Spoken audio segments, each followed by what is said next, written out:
Hayaan mo lang. Hayaan mo lang na. Basta hindi lang harmful ang gawin niya. Mga bata din daw yan. Baka po yung tunay na.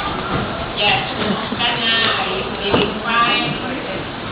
Hindi naman makita, but we are always communicating.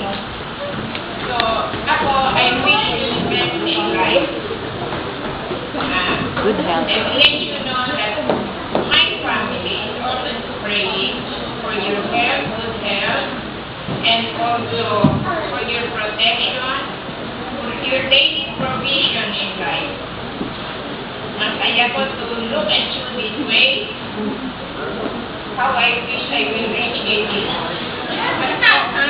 Baka hindi na. Oh, hindi ko. Kasi maganda na itong 84. Ang eldest sister namin is 83. Usually hindi siya very passion. 83. But she is still very active, no? Very active.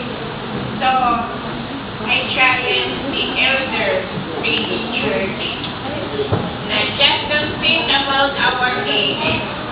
Because age is just in our mind. Just a number.